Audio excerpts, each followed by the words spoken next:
Hoy estamos en la diócesis de Huelva. Queremos conocer a nuestro obispo de una forma cercana. En más de una ocasión ya ha tenido la oportunidad de visitar la localidad de Cartaya. Hoy nosotros nos acercamos a su casa.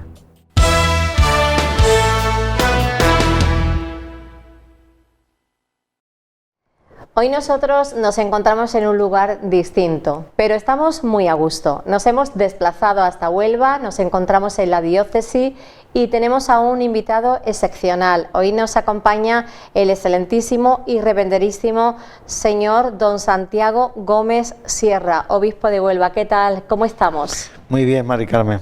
Pues bienvenidos. Yo me alegro oírte decir que estáis a gusto, porque esta es la casa de todos. Así que te doy la bienvenida a ti, Mari Carmen, y a todos, y a Radio, a Cartaya TV, que también, pues bueno, pues me da la posibilidad.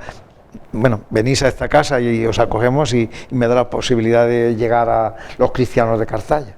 Pensaba usted al comenzar a decir Radio Cartaya, pues también sí, los oyentes de Radio Cartaya nos están escuchando también en este programa, y sobre todo hoy queremos conocer su persona, ¿no? Porque ya en varias ocasiones ha tenido la oportunidad de visitar la parroquia de Cartaya, diferentes instituciones del municipio, conoce la acogida que ha recibido, las personas que están cerca a nuestra parroquia, pero hoy pues queremos hacer como a la inversa, conocerles a usted y concretamente llevar esa experiencia de vida que tiene a todos los espectadores que en estos momentos nos están viendo y están compartiendo este programa, cuyo objetivo es acercar la Iglesia al cristiano y que nos unamos en todo lo que podamos en la oración. Llegan unos momentos importantes para el cristiano. Bueno, Monseñor nos diría que todos los momentos son importantes, pero es esencial que estemos siempre unidos. Y vamos a comenzar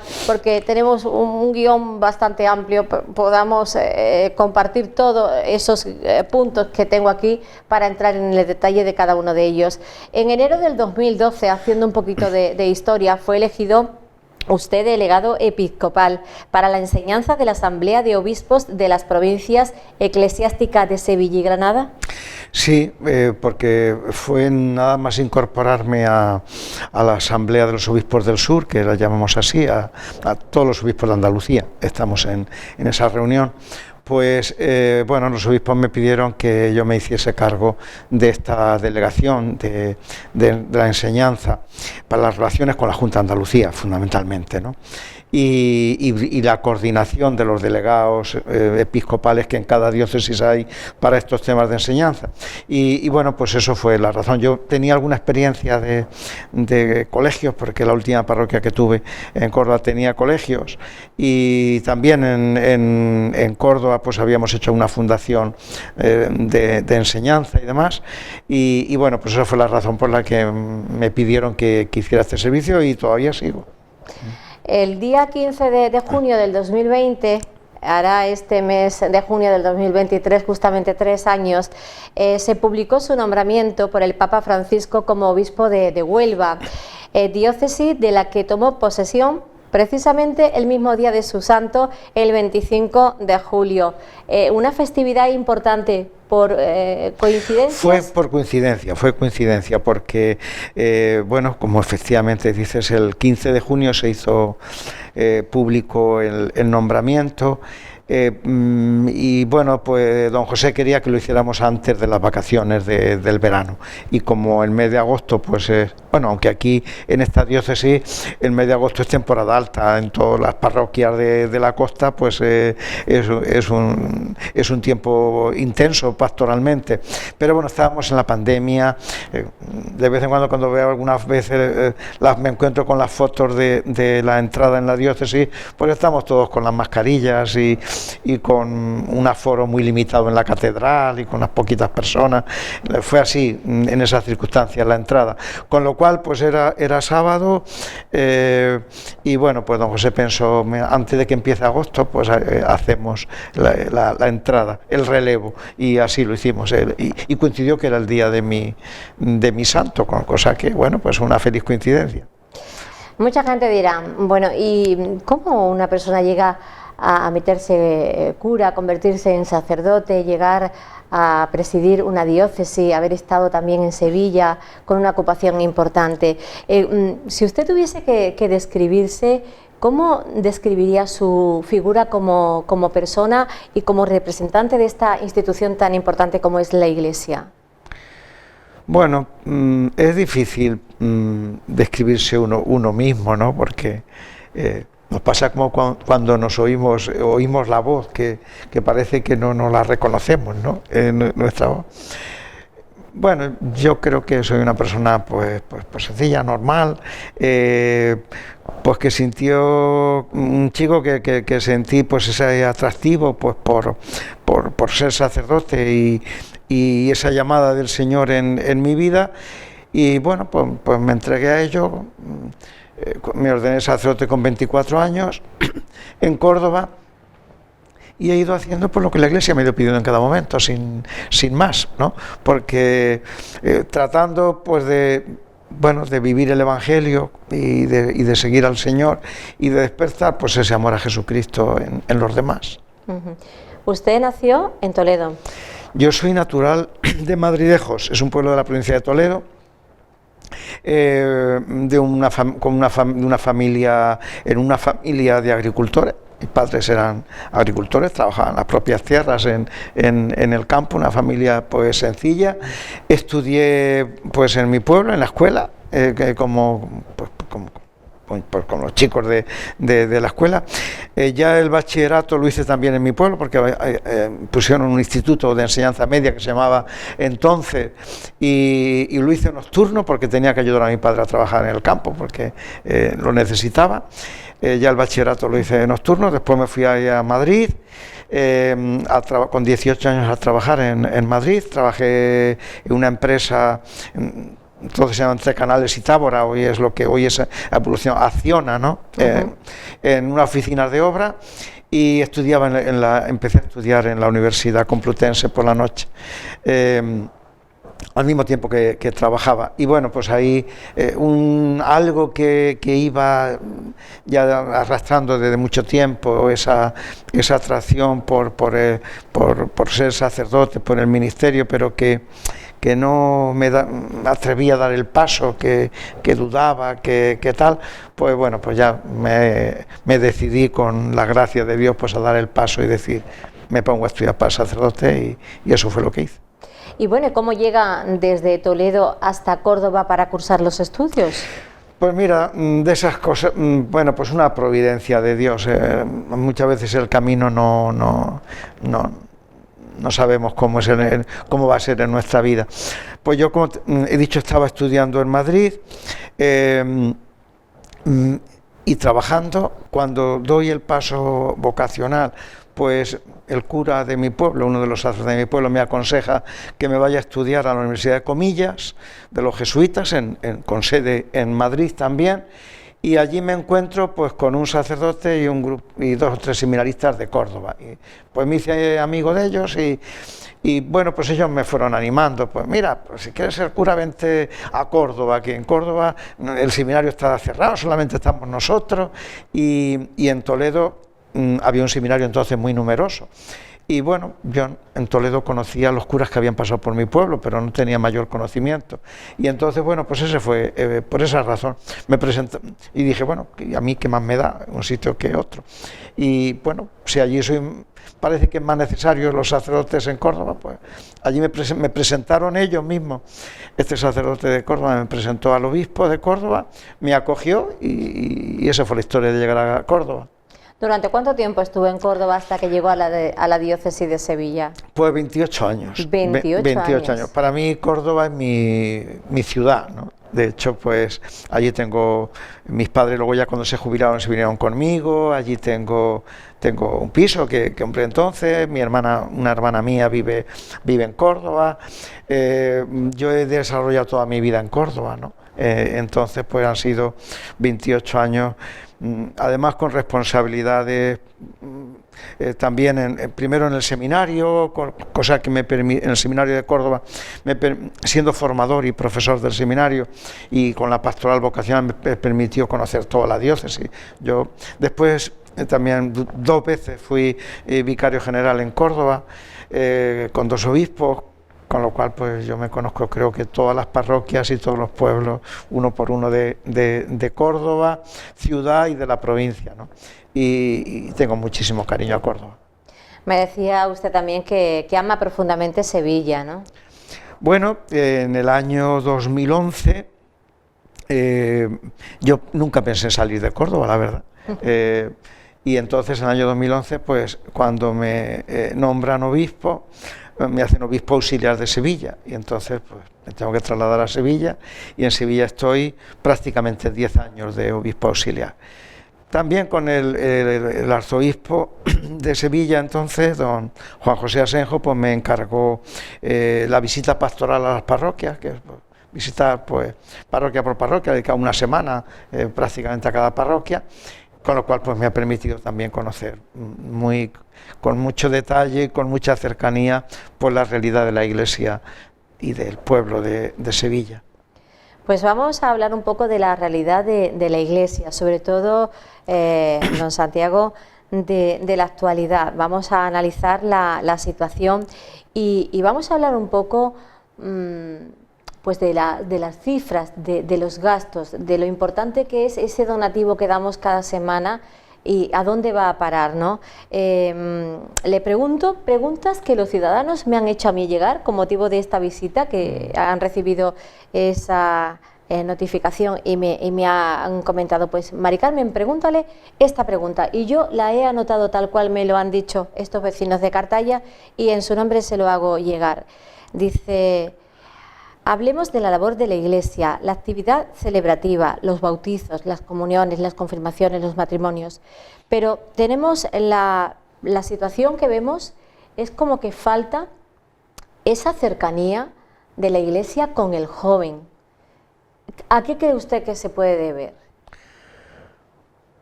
Yo creo que se ha dado en los últimos años.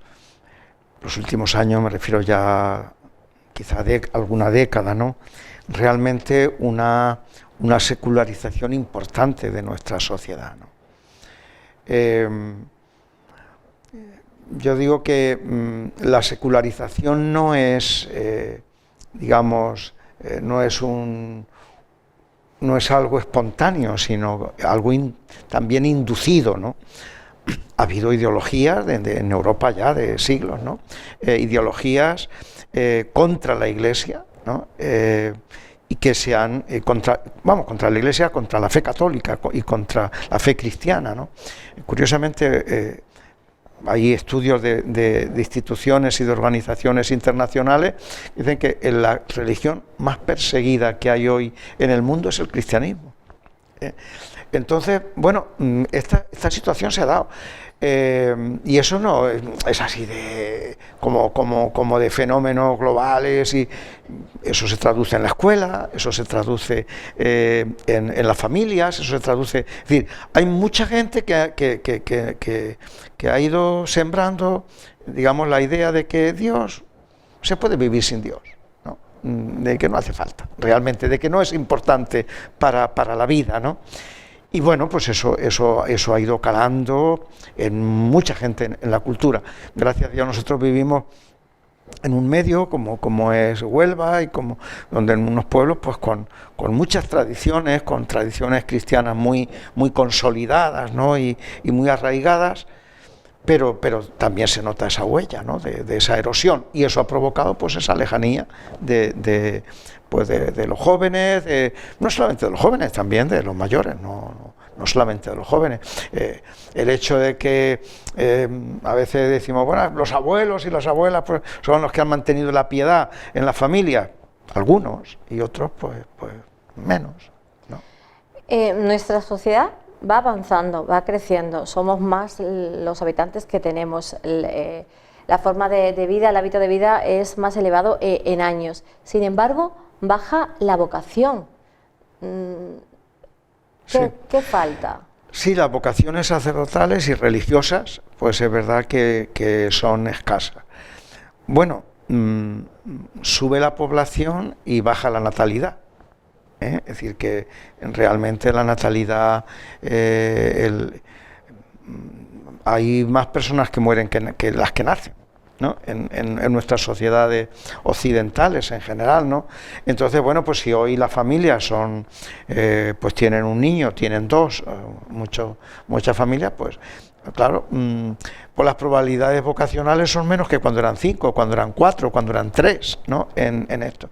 Entonces, bueno, pues yo creo que ese hecho está repercutiendo también en lo vocacional. Y luego, pues lo que antes te comentaba, ¿no? Pues hoy no tiene un prestigio social el ser sacerdote o el ser religioso o religiosa, no lo tiene. El chico o la chica o el joven o el hombre o la mujer que vivimos en esa consagración al Señor en una vocación, lo hacemos por convencimiento y por experiencia interior, no por el aplauso social que podamos tener. ¿La Iglesia ha cambiado? ¿Ha evolucionado?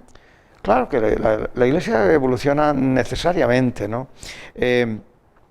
Y lo ha hecho, ¿no? Pues digamos, como el gran momento de reforma interior de la Iglesia fue el Concilio Vaticano II, que terminó en el año 1965, ¿no? Ya llevamos hace tiempo de aquello. Bueno, si diríamos, pues desde las misas y la liturgia en latín, pues a las lenguas vernáculas, a las lenguas propias que habla el pueblo, ¿no? Y la Iglesia ha evolucionado en ese sentido. Lo que pasa es que la evolución de la Iglesia tiene que ser naturalmente haciéndose entender por las personas a las que se dirige, por la cultura a la que se dirige, pero la fidelidad fundamental de la Iglesia, para que sirva para algo, es que sea fiel al Evangelio, que sea fiel a Jesucristo, porque ya dice el Señor, si la sal se vuelve sosa, ¿con qué la salará? ¿No? ¿Para qué sirve? ¿No? Para tirarla. Entonces, si la Iglesia, por un afán, digamos, de adaptarse a la cultura dominante, a la forma de entender por muchas cosas en la vida de la cultura dominante, olvidara su fidelidad al Evangelio, pues entonces bueno, realmente no serviría para nada. Hablemos un poco de lo que yo destacaba antes, ¿no? De lo importante para el cristiano que es dar ese donativo que la Iglesia pide, o incluso hacer esa X en la casilla de la declaración de la renta, porque vosotros, yo diría que vais más allá, ¿no? Tenemos la institución de la Iglesia, donde solemos ir los cristianos un día a semana, cada 15 días, una vez al mes, cuando nos vamos a preparar para determinados acontecimientos y tal, pero por detrás dirigís, lleváis a colectivos, centros, y yo creo que esa parte en Cartaya no se conoce. Pues sí, primero es muy necesario el concienciarse de que la Iglesia la sostienen los fieles, los cristianos, y la pueden sostener, como bien has dicho, Mari Carmen, pues poniendo la X, ¿no? Que es algo que libremente cada persona hace y es una aportación muy importante, la más importante de la que la Iglesia recibe. Y luego también, pues en la vida cotidiana, pues hay personas pues que en un donativo con motivo de un sacramento, que son donativos, no se puede pagar una misa, ni se puede pagar un bautizo, ni se puede, sencillamente son con motivo de esos acontecimientos, pues la familia o las personas pues hacen un donativo a la Iglesia, ¿no?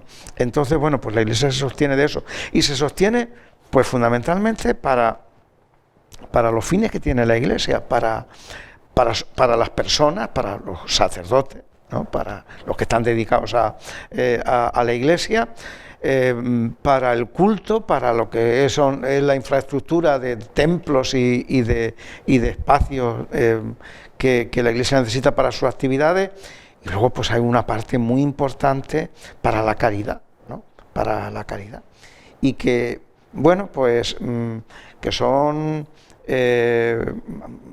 centros de acogida para personas que están sin techo en la calle, un centro de acogida, que son la atención a los emigrantes, que es atención a madres que tienen niños y que, bueno, pues que no han abortado, sino que se les ha ayudado pues para que puedan sacar sus hijos adelante.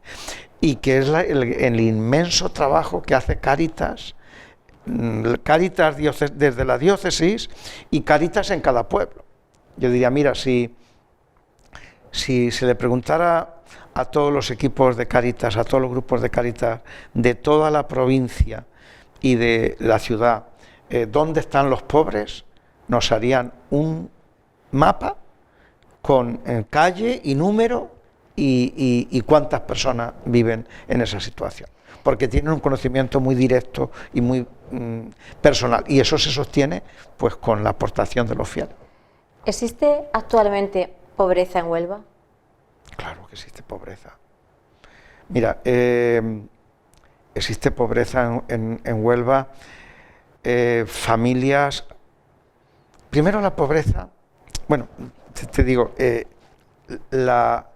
hace 15 días he hecho la visita pastoral, que he estado pues yendo unos cuantos días, a la parroquia del Torrejón, la Sagrada Familia aquí en el Torrejón, y ahí se ve pobreza, de verdad.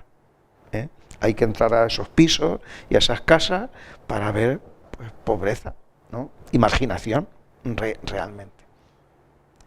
Pero la pobreza, fíjate, no tiene una sola cara. La persona que no tiene para comer, no tiene para comprar, pues naturalmente que tiene una pobreza y tiene pobreza económica. Pero a veces hay una pobreza de marginación, de marginación. Pues hoy los mayores, en general, pueden tener su pensioncita y no necesitar, digamos, económicamente para comer y para vivir, pero en esos pisos que te estoy diciendo, pues pisos de 3 o 4 plantas sin ascensor, tienen un problema de rodilla, un problema de cadera y se quedan incomunicados en su casa. Y tienen una marginación de relaciones sociales, de vida social, ¿no? de vida común. Hoy la soledad decimos que es una pobreza, es una persona que vive la soledad. Hay una pobreza cultural, ¿no? Hay una pobreza cultural. Desde hoy para cualquier cosa hay que manejar el ordenador, ¿no? Desde pedir una cita médica o hacer alguna gestión o tener unos resultados de un análisis que te hacen. Todas las personas, hay muchas generaciones todavía, y muchas personas que no saben manejar un ordenador, ni tienen ni saben manejar un ordenador, ¿no?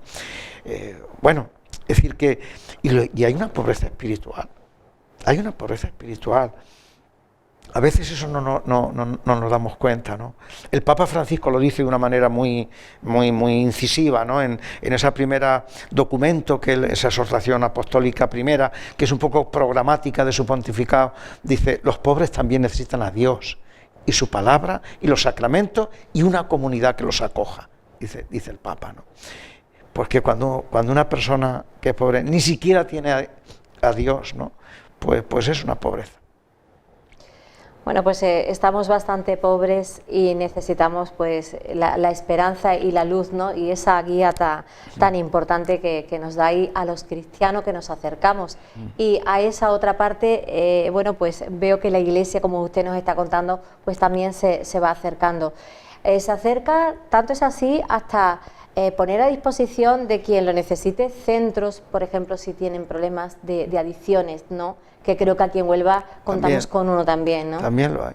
Pues hay centros de adicciones, fíjate, hasta centros de atención del duelo, ¿no? Hoy cuando las personas, centros de atención familiar, es decir, en los recursos que tenemos, porque muchas veces todo eso está sostenido por voluntarios, por psicólogos o por abogados o por estos que prestan su tiempo y su dedicación pues a esto. Pero muchas veces en cualquier Cáritas parroquial, mira, cuando yo me reúno con los grupos de Cáritas, ¿no? Y te dicen pues que tienen lo que ellos llaman pues la acogida, ¿no? Que llega una persona y cuenta su problema y tal. Y yo les digo muchas veces, ahí ya comienza Cáritas. Una persona que se siente escuchada, que a lo mejor no tiene a quién contarle el drama que lleva encima o el agobio que tiene, y se siente escuchada. Luego podremos solucionar el problema o no, pero eso ya es una atención muy importante. La escucha, el acompañamiento.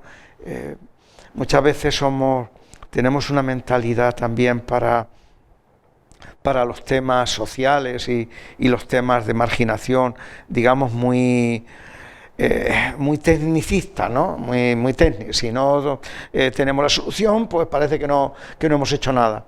Pero las personas también hay un camino de acompañamiento y de escucha que es muy importante. Hablaba usted antes del número de sacerdotes, estábamos diciendo que baja. ¿Es la misma situación la que vive el sector de los conventos? Los monjes también han bajado en su número, las monjas, las religiosas en general. Sí, el número ciertamente de vocaciones ha bajado, aunque tengo que decir que nosotros en la diócesis, en el seminario, pues comparado con otros seminarios de España, estamos bien. Es verdad que necesitaríamos muchos más, pero estamos bien. En Huelva ahora mismo hay 16 seminaristas en las distintas etapas de preparación para el sacerdocio. Y bueno, yo tengo esperanza de que una diócesis que, como antes tú decías, Mari Carmen, que la población, los datos que yo había leído no hace mucho, es que en la provincia de Huelva ha crecido en los últimos 10 años el 14,4%, 5% la población. No somos la España vaciada. Nosotros, es verdad que puede haber zonas que a lo mejor sí que se vacían y se trasladan a otras, pero en el conjunto de la provincia la población crece. Y se va trabajando bien. Pues tenemos unos sacerdotes trabajando muy bien en la pastoral juvenil, que se está levantando cabeza. Vamos a ir, prácticamente 600 jóvenes ya están apuntados para ir a Lisboa, a la JMJ que con el Papa en el mes de agosto de este año. Bueno, pues hay 600 jóvenes apuntados de la diócesis de Huelva, ¿no? Para esa jornada, para esos días, ¿no? Bueno, pues yo creo que de ahí, de todo ese trabajo con la juventud que se está haciendo, también se está trabajando muy bien en la pastoral universitaria, ¿no? Pues una presencia sencilla, modesta, pero bueno, yo espero que salgan vocaciones y se susciten vocaciones. Bueno, pues nosotros continuamos con el desarrollo de nuestro programa. Hablamos de los jóvenes porque yo creo que es el presente y el futuro también de nuestra Iglesia. Los cristianos, porque hay quien dice, yo soy cristiano pero no practicante. No sé ese término, cómo se puede definir esa palabra. O yo estoy casada, he contraído el sacramento del matrimonio, pero a mi hijo no lo bautizo. ¿Ha bajado las estadísticas de recibir los sacramentos? Sí, ciertamente. La que más ha bajado ha sido los matrimonios canónicos, donde ahí sí que se ha dado una bajada espectacular, pero no solamente canónicos, sino civiles. Es que hoy muchas parejas, muchos chicos, pues se independizan de los padres, que me voy con mi pareja y que me voy y ya está. Ni matrimonio civil ni matrimonio canónico. Bueno, yo... ¿Cree usted, perdón, que no hay más matrimonios porque realmente después, a lo mejor con el paso del tiempo, la convivencia no es como se imaginaba uno y deciden separarse y eclesiásticamente tienen muchos impedimentos para que ese matrimonio sea nulo? Yo creo que, bueno, en general es bueno, pues algo más cultural, ¿no? De la provisionalidad, de no apostar así definitivamente por nada, de todo, que todo tenga un carácter provisorio, pero eso no es la verdad de la vida humana. La verdad de la persona no es esa desvinculación que únicamente mira mi propio interés o mi propio, no sé, como el gusto que pueda tener en cada momento. Cuando vemos una familia de unos padres y todos los días no se levantan igual de felices, ¿no? Que han apostado su vida y han vivido en fidelidad y han mantenido su familia unida y todo eso. Eso es una belleza de la que tenemos que aprender. A veces yo pienso que cuando educamos o cuando pensamos en la sociedad pensamos en la educación o pensamos en los jóvenes, pensamos en ellos y en lo que ellos piensan, ¿no? Para ver por dónde tenemos que ir. Y yo pienso muchas veces, mira, educar es aprender a vivir. Pues más vale que pensáramos y que preguntáramos a quien más ha vivido, que sabe más de lo que es vivir, ¿no? Para saber por dónde tenemos que ir, ¿no? Que a los que están empezando a vivir, ¿no? Y en ese sentido, pues los matrimonios mayores y la familia dan un ejemplo y marcan una pauta que deberíamos mirarla con mayor gratitud y aprender con más humildad. Si analizamos un poquito los sacramentos del matrimonio, nos iríamos al bautizo de nuestros hijos, del bautizo a preparar su primera comunión. Ya después son algunos menos los que reciben el sacramento de la confirmación, y ahí parece que la Iglesia se para ante el joven, que no sé si es la palabra que le oferta, sí, o qué tenemos que hacer para que ese joven continúe cerca. Sí, es verdad que ese es un drama y un sufrimiento para los sacerdotes y para los catequistas y para todos, ¿no? Y para la Iglesia. Primero hay algo con lo que tenemos que contar. En la propia psicología evolutiva de una persona, pues el niño hace lo que ven sus padres o lo dicen sus padres y tal. Y luego hay un momento en que por psicología evolutiva, en la adolescencia o en la juventud, pues uno pone en crisis todo lo que le han enseñado y tiene que hacer lo propio, ¿no? Y de esa crisis, pues unas cosas las asume ya personalmente y otras cosas pues las abandona, ¿no? Eso es psicología evolutiva y digamos que con eso tenemos que contar. Pero efectivamente hay el tema de esa vinculación con la vida de la Iglesia, es un tema que tenemos que abordar. Ahora estamos trabajando como un directorio para la iniciación cristiana, ¿no? de los que sería pues pensar los sacramentos no como el fin de una catequesis o de una vinculación a la Iglesia, sino como momentos que van jalonando un camino, pero ese camino es la vida cristiana, en definitiva, ¿no? Que tiene que continuar. Antes de comenzar este programa estaba yo comentándole a usted en privado de que, bueno, pues existen proyectos de restauración de un convento en Cartaya, el convento de la Merced, y viendo el listado de parroquias que existen en la provincia de Huelva, pues aparece que en el municipio de Cartaya tenemos 2. Actualmente solamente tenemos una. ¿Eso qué quiere decir? ¿Que podríamos tener en Cartaya 2 parroquias? Bueno, quizá por población, pues Cartaya pues tiene una población muy grande para una parroquia, pero el tema es que si no tenemos sacerdotes, pues ¿para qué más parroquias, ¿no? Entonces, pues, y luego también los pueblos se acostumbran a su parroquia y a su templo, y es difícil el generar, en dividir un pueblo cuando se crea una parroquia nueva, pues esa adhesión a la parroquia cuesta tiempo en que los fieles la vivan como tal, ¿no? Entonces, bueno, lo importante, yo creo que Cartaya, pues bueno, pues vuestro párroco tiene una dedicación incansable, las religiosas, la comunidad religiosa que está allí, pues también es una ayuda inapreciable. TV y ellas pues bueno, pues están dando todas sus energías en el pueblo y bueno, gracias a Dios también la parroquia de Cartaya, y hoy va siendo algo común en las parroquias, pues siempre cuenta el sacerdote pues con un grupo grande de laicos cristianos que llevan la catequesis, que llevan Caritas, que llevan un montón de servicios, un montón de tareas y de misiones que la Iglesia tiene, ¿no? Ese es el camino. Fíjese que llegó usted en el 2020, el 15 de junio hizo público que venía usted a Huelva, y al mes siguiente fue cuando tomó posesión de su cargo, en pandemia. Vaya. ¿Cómo ha visto la evolución del cristiano o la posición de la Iglesia? ¿Ha habido cambios en este tiempo?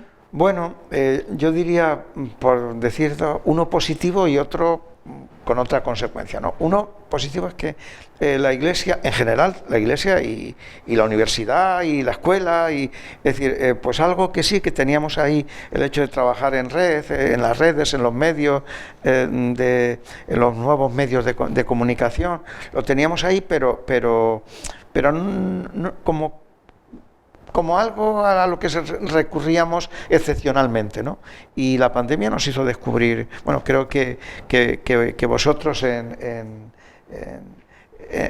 Cartaya TV pues estuvisteis retransmitiendo la Eucaristía durante toda la pandemia y demás. Pues eso se ha hecho por YouTube, de muchas maneras, ¿no? En todos los sitios, y entonces ha hecho que descubramos pues que, bueno, porque se pueden hacer reuniones de ese modo y se pueden encontrar la gente y pues se puede mantener un vínculo con todos esos medios importante. Yo creo que eso ha sido algo que se ha logrado, o un fruto de la pandemia. Otro fruto ha sido la comodidad, ¿no? Porque algunas personas pues dicen, bueno, yo ya veo la tele, ya me acostumbraba a ver la misa por la tele, pues ya, ¿para qué ir a la iglesia? Pero los sacramentos requieren la presencia y el cuerpo, ¿no? Comulgamos y quiere decir que la presencia no puede ser virtual, ¿no? En esto. Y luego hay una dimensión fundamental que también se ha realizado durante este tiempo para la Iglesia, que ha sido pues la caridad, ¿no?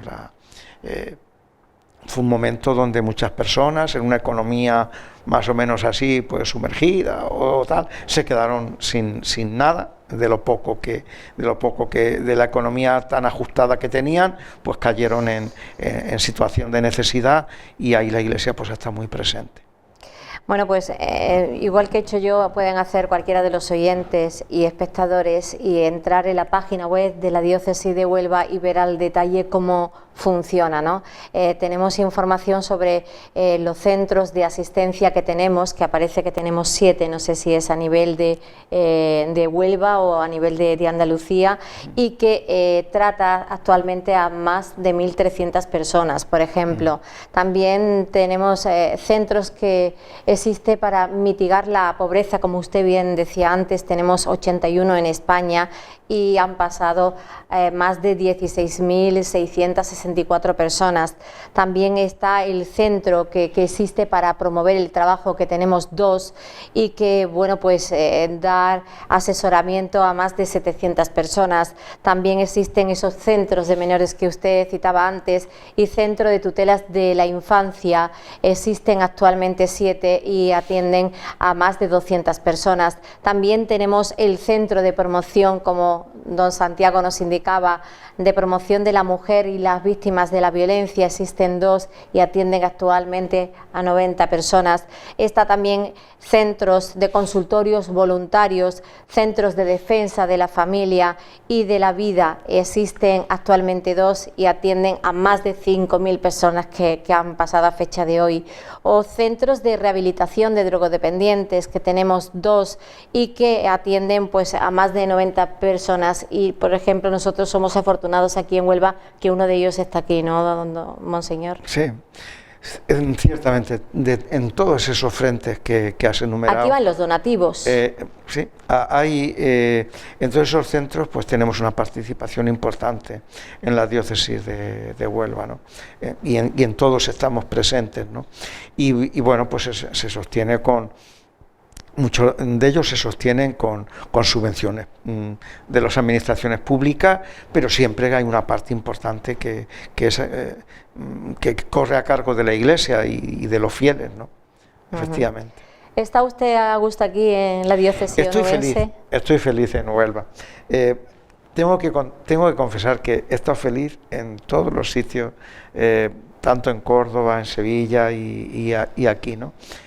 Yo me encuentro muy a gusto. En Huelva me encuentro, pues, no sé, pues muy acogido, y encuentro pues personas cuando voy a las parroquias. Bueno, esta semana estoy yendo, voy haciendo visita pastoral cada semana de unas parroquias. Esta semana estoy en Hinojos y en Chucena, ¿no? Y en todos sitios, ¿no? Cuando estuve en Cartaya, pues gente muy buena, gente acogedora, sencilla, que quiere a sus parroquias, que está ilusionada con lo que hace, con entregarse a los demás, y eso es muy hermoso, ¿no?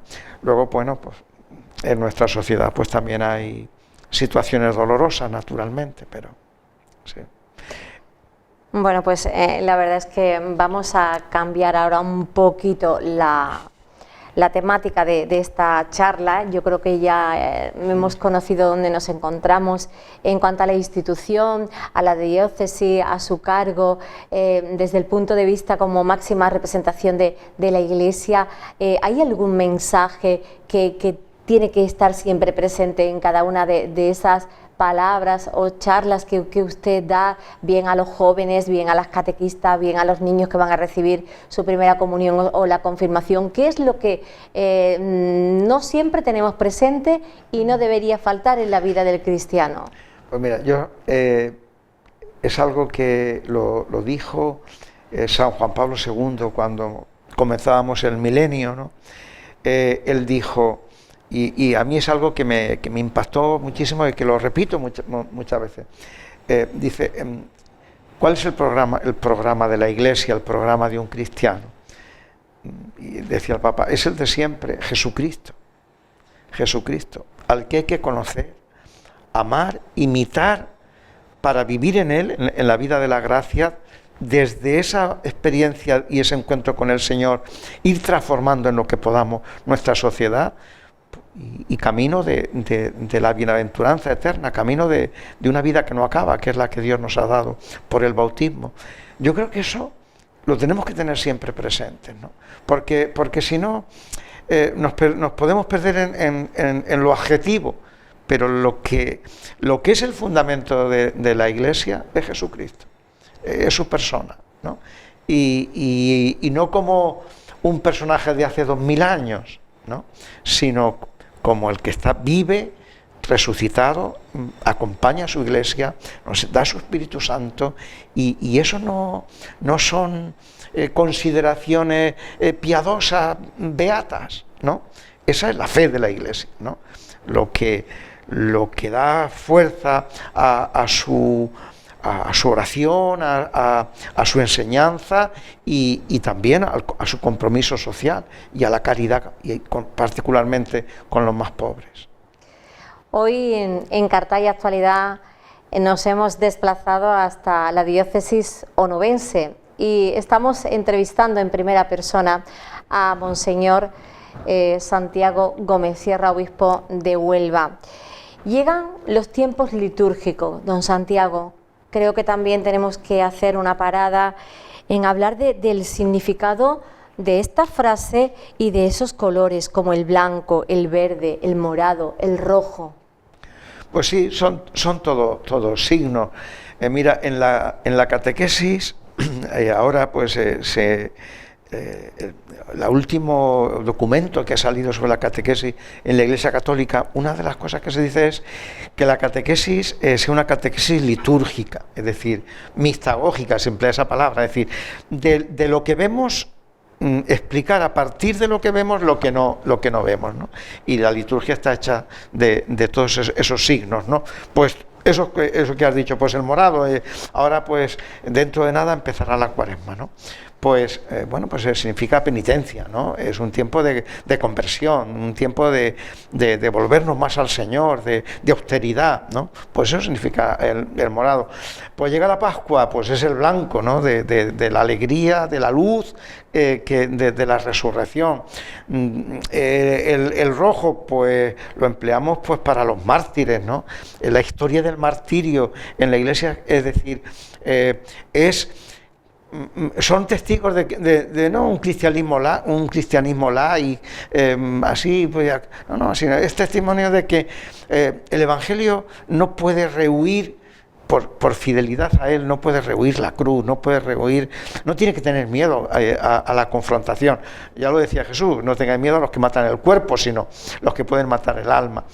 Eso es lo que les ha pasado a los mártires. La sangre de los mártires es el rojo.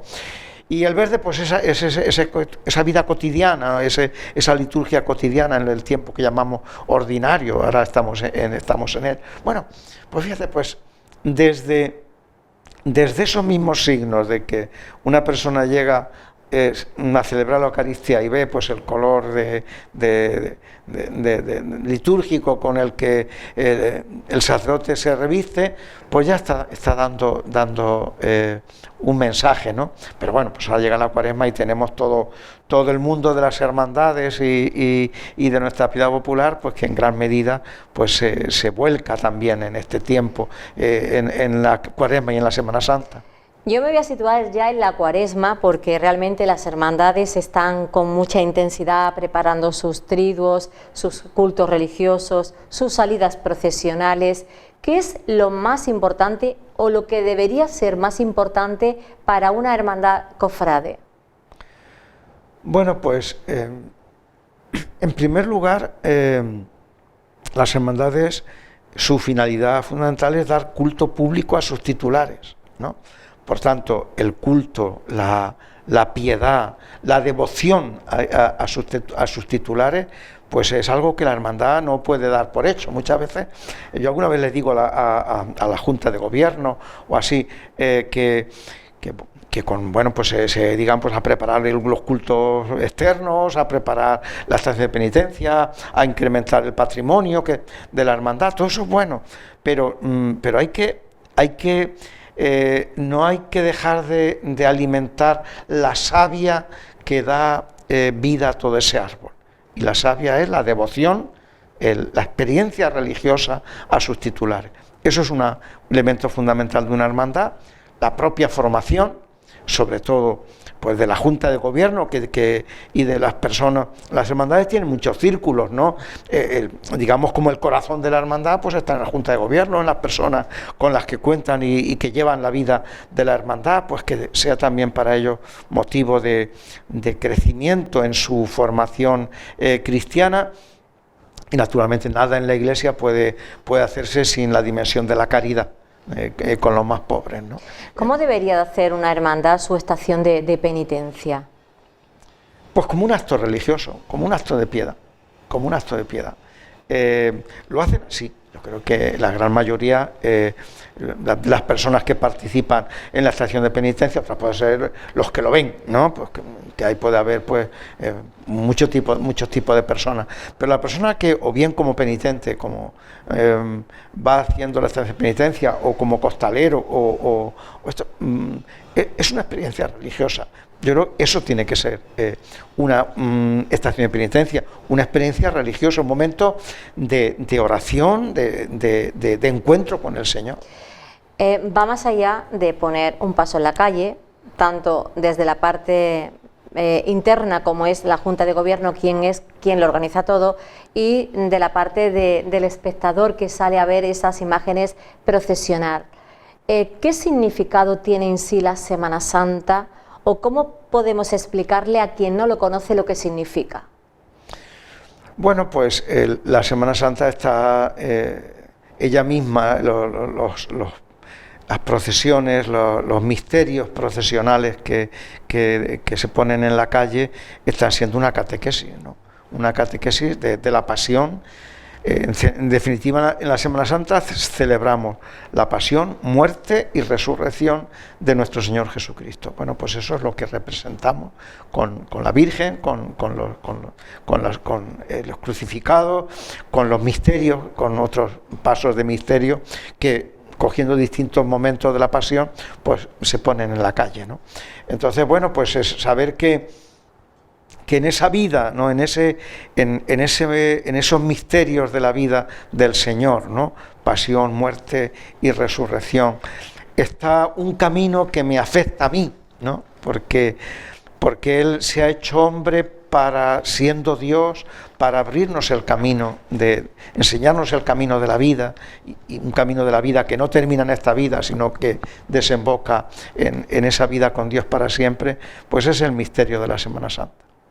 Bueno, y una pregunta que no le he hecho, pero que también la tengo aquí en el listado, dentro de esas opiniones públicas, de esas personas que no sé si están en contra, pero muy a favor, no, critican el gran patrimonio que tiene la Iglesia. ¿Es así?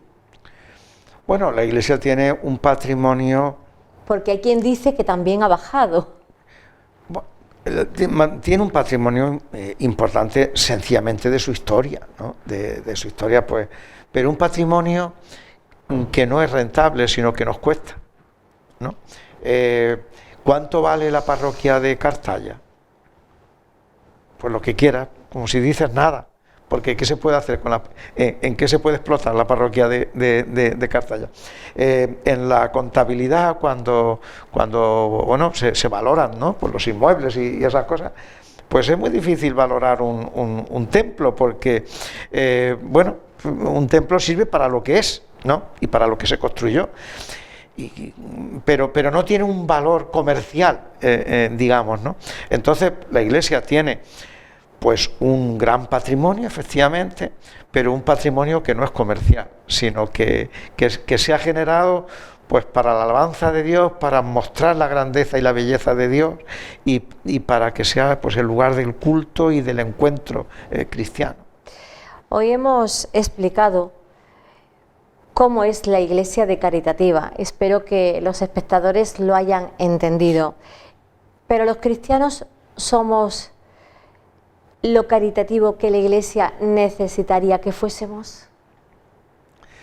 Bueno, yo creo que tenemos que crecer en la conciencia de sostener las necesidades de la Iglesia, que la comunidad cristiana tiene que sostener las necesidades de la Iglesia. Yo creo que en eso tenemos bueno, tenemos una tarea educativa importante que hacer. Eso, tú antes hacías referencia a cifras y a bueno, pues a un estado de cuentas que se comunica. Eso únicamente se consigue con la transparencia.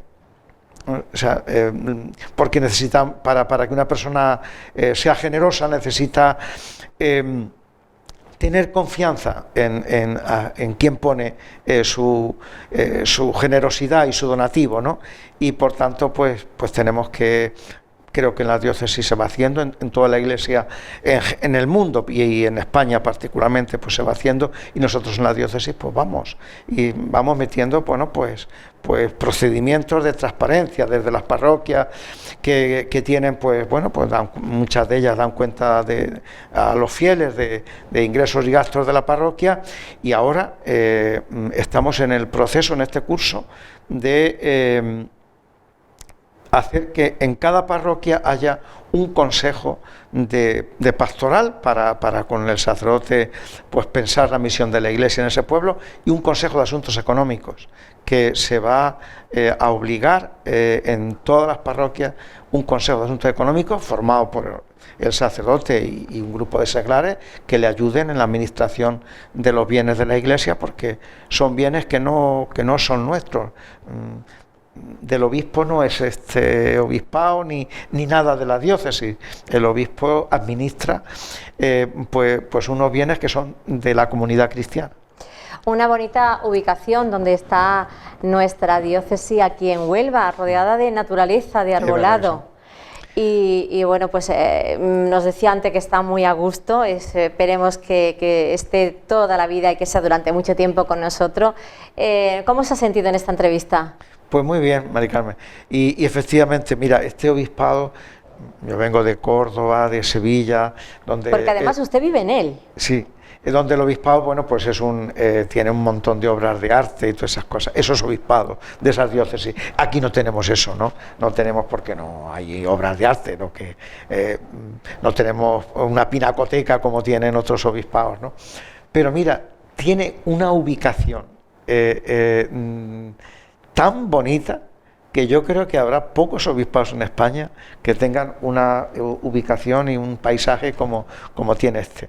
Y entonces, bueno, pues es que Huelva es muy bonita, ¿no? Toda la diócesis de Huelva, porque a mí me ha llamado mucho la atención, pues desde la sierra, que vas por alguna carretera y dices, bueno, ¿estoy en Andalucía o estoy en Galicia? ¿No? En alguna del verdor y de la vegetación y al poco te metes en la zona de las minas y fíjate cómo cambia el paisaje, o te vienes a la costa o te vienes, es decir, tenemos una provincia y una diócesis preciosa, ¿no? en riqueza natural, ¿no? Y el obispado está en ese enclave que es muy, muy bonito, y yo estoy muy feliz y le doy muchas gracias a Dios por estar aquí, por servir a esta iglesia de Huelva y bueno, pues que con la ayuda de los sacerdotes, de las religiosas, los religiosos, de los fieles, porque la tarea de la iglesia es de la familia de Dios, de la comunidad cristiana entera, pues poderla llevar adelante con la ayuda del Señor para evangelizar. Y para concluir, Monseñor, en estos tiempos tan difíciles de guerra, de terremoto, donde tanta gente está muriendo, pues un mensaje de paz y de tranquilidad. Pues sí, un mensaje de esperanza, yo diría, para todos nosotros, para todos los cristianos. Es verdad que hay muchas cosas que nos agobian, ¿no? Unas como esta desgracia natural del terremoto, ¿no? Que ha asolado Turquía y Siria, otras que las provocamos nosotros, ¿no? Con las guerras. El Papa acaba de hacer un viaje al Congo, ¿no? A la República del Congo, y ha hablado cosas durísimas que no se han transmitido en los medios de comunicación social, diciendo cómo se alimentan las guerras en este país en concreto, ¿no? Pues por la explotación económica que se hace de los recursos naturales que tiene África, ¿no? Y bueno, pues se explotan esos pueblos, no ya un colonialismo como antes era, un colonialismo nacional metrópolis que tenían colonias, sino ahora son colonias para explotar, ¿no? Pero no, aunque tengan su independencia como estados, pero son colonias para explotar. Bueno, y luego pues cada uno en su vida, en su familia, vamos a veces pues entre cruces, entre sufrimientos, entre todo eso. Bueno, pues yo diría que no nos roben la esperanza, ¿no? Que no nos roben la esperanza. Jesucristo vive, nos ama, nos ha revelado un Dios que es amor, y un amor que no nos va a fallar nunca, ni siquiera en la hora de nuestra muerte, y eso tiene que ser nuestra gran esperanza, lo que nos dé fuerza para luchar, para gozar, para sufrir y para trabajar por los demás. Con ese mensaje nos quedamos. Hoy hemos visitado la casa del excelentísimo y reverenderísimo señor don Santiago Gómez Sierra. Ha sido todo un placer que nos haya recibido. Mil gracias y mil bendiciones para usted y su diócesis. Pues también gracias a vosotros y a todos los televidentes de Cartaya TV, pues también un saludo fraterno y un abrazo para todos. Gracias.